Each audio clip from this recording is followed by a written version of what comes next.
What's up YouTube, Magnus here, back with another video for you guys, and I'm pretty excited. The Avengers 4 Endgame teaser trailer was just released, and in that teaser trailer we get to see somebody that we didn't see in Infinity War, Hawkeye. So, I'm going to give Hawkeye some love today and do a build from what screen captures I could get from that Endgame trailer.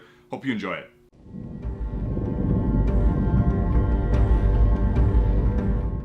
Before we get started, if you're interested in Viking artwork, you can check out my Patreon page. I'm also going to start putting my patterns up there. This pattern will be there for sure, so check it out.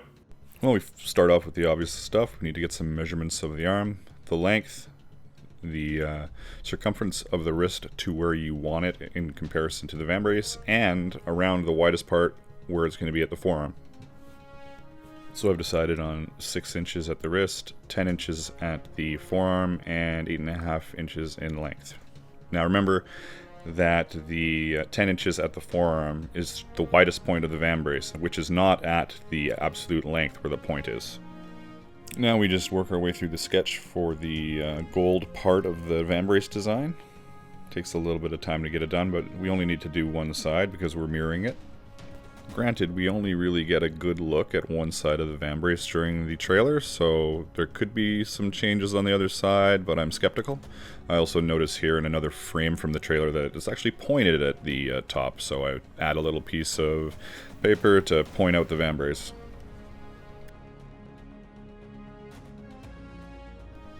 I'm cutting the vambrace out of 5-ounce leather. I thought it was a good choice, not too heavy, not too thin. I'm mirroring all the vambraces because I didn't do the sharp corner on the other side because I was lazy.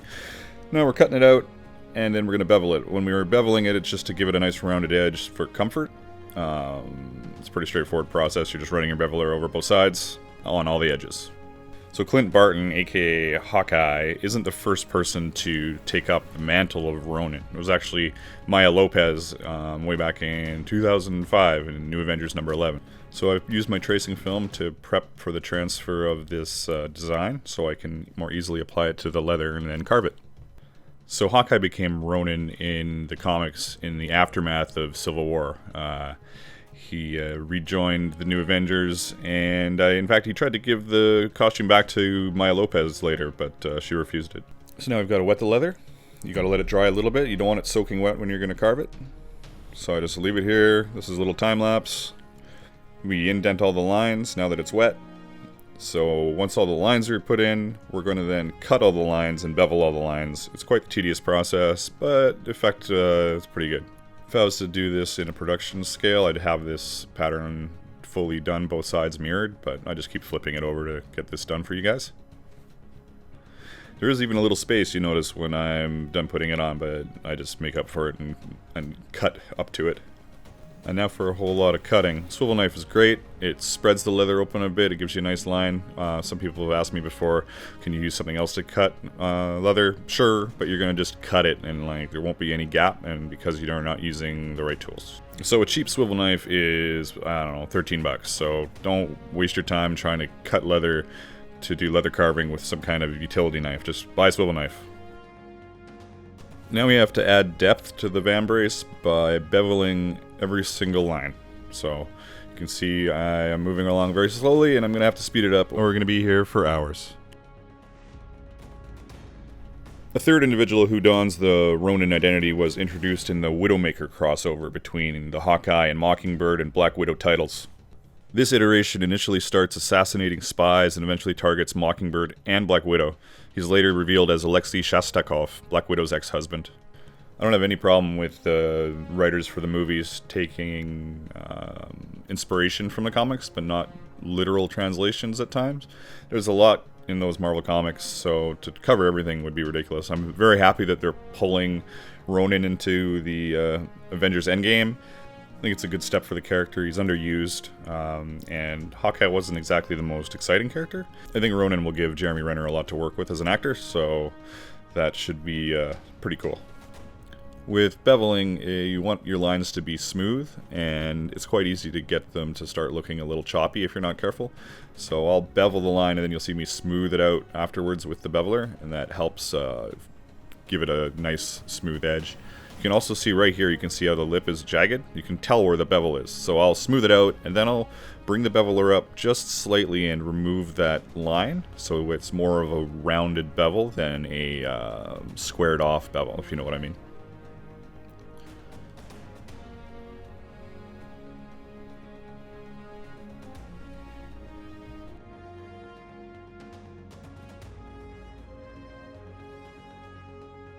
It's right about here that I realized I was looking at a frame from the trailer that didn't seem to really show this extra line that's on these van braces.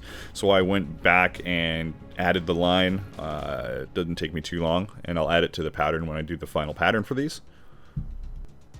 Leave a comment down below on how you feel about Ronin being added to the MCU. I'm pretty excited. Or hey, if it's not Ronin specifically that you want to talk about, tell me something else about the trailer or Avengers Endgame that excites you. I'm just excited to see where it finally finishes up.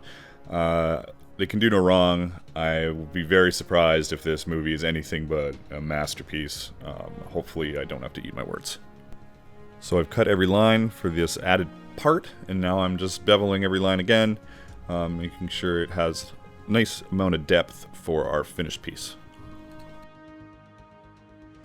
So we're only doing the van brace portion of this whole van brace gauntlet combination of Ronins. You can see in the artwork he does have a lot of back of the hand protection, and in the trailer you can kind of see some back of the hand protection. It's for sure he has something there, and when I get a good picture of it, I'm going to do that in part 2 along with some other parts of the costume, but for now we're just doing the van brace.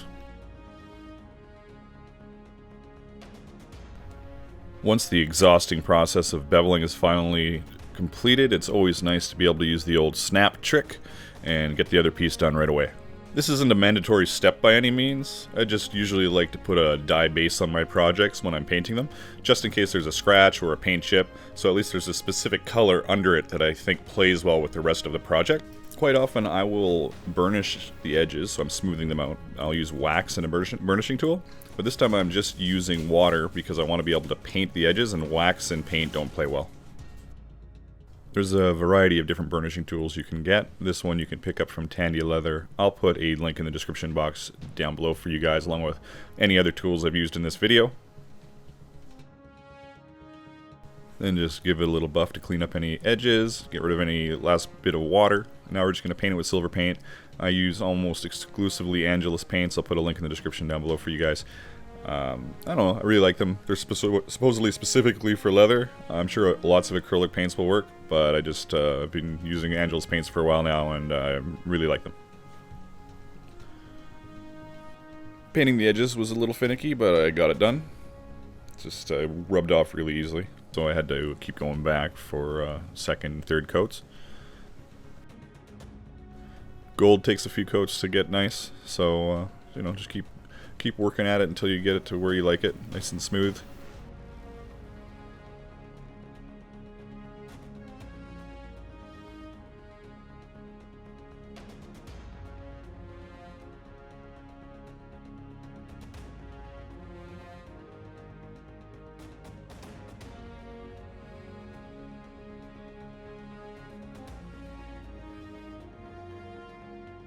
Here I'm using a sponge with a very little amount of paint to try and give the piece a slightly broken down look, but in the end this really didn't end up being as useful as I had originally thought. Didn't really look how I wanted it to, but I figured I'd leave it in so you guys could have an idea of something to maybe experiment with in your projects. Instead, I watered down some black paint to help get some black into all the bevels and cuts to help make it pop and give it more depth. After applying the paint, I just quickly wipe it off and around to smudge up some of the silver and gold.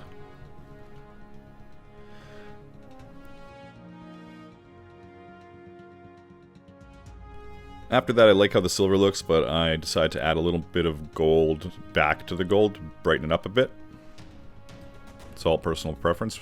It's really dark in the video, so it's hard to tell exactly how it looks, but I decided to brighten it up. After all of that, I'm still not quite happy with how it's popping, so I break out my trusty Faber-Castell art pan with a brush tip and went about pretty much shading every bevel with it to get the desired effect.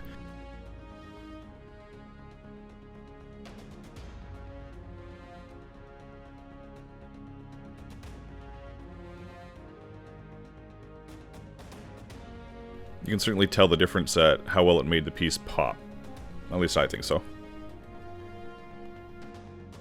Here I'm just dyeing the edge, so if somebody just sees the back side a little bit, whether it's being displayed or on me, they just see black and they don't see the color of the leather. I don't want to dye the whole back because it's just bad for the leather.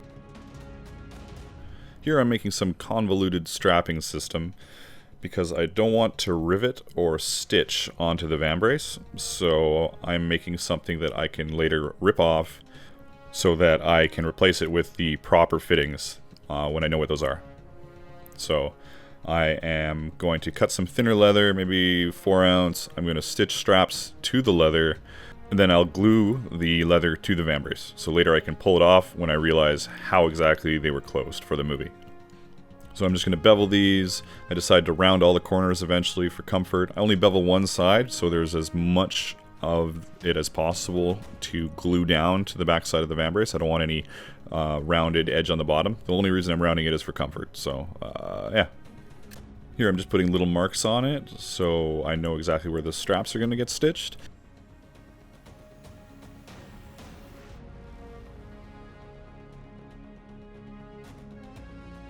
I think there's a lot more affordable acrylic finisher solutions, but I really like the Angelus matte finish lately. So as I stated earlier, I'm just doing a temporary solution for the closures. It's going to be elastic, leather, and glue. I do a little bit of sewing on my sewing machine, and for some reason the footage disappeared. So this is all the amazing sewing you get. Wow, that's some skill. With my straps sewn in place, I'm going to mark where I'm putting the glue and then glue the straps down. Once that's done, I'm going to sew the other side of the leather to the elastic straps and then glue that to the other side of the vambrace.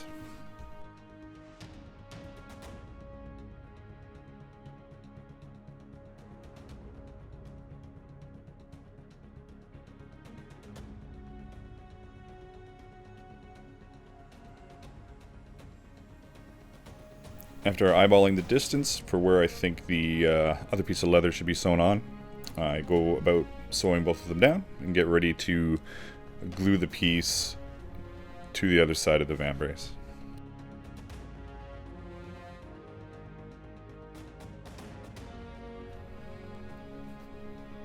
I'm just melting the elastic here to help avoid fraying.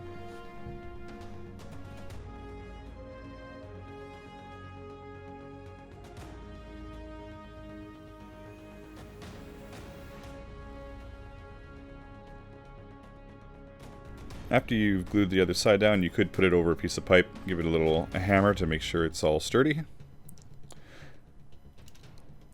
But I found that it was stuck on pretty good right away. All I know for sure is they used some kind of strapping system. You can see in the picture where there's indents where these straps are pulling around the leather on his arm. So maybe it was Velcro, elastic, who knows, but hopefully we find out soon enough with more pictures.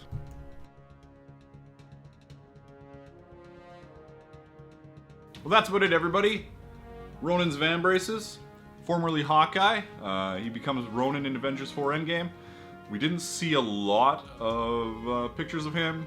We didn't see the closures on the vambraces. We didn't see the back of the hand. There's 100% for sure a back of the hand piece that goes on these vambraces. And in part 2, whenever I get a picture, I'm going to do that up. And whenever I figure out what the closures are, I'll do that up as well. These current closures, this is just elastic, and it is temporary, and it is for displaying on my wall of stuff. So I'll just put it up here, and then I'll rip off the closures when I figure what it is and put in the proper ones. I hope you enjoyed it. Hope you stick around. Yeah, thanks for watching. Make sure you smash that like button. It really helps the channel out. You have no idea. Subscribe, obviously. Hit the notification button so you don't miss any of my videos. And until next time, keep on being creative in whatever it is you do. I'm Deadpool. I did stuff for Deadpool. That's pretty crazy.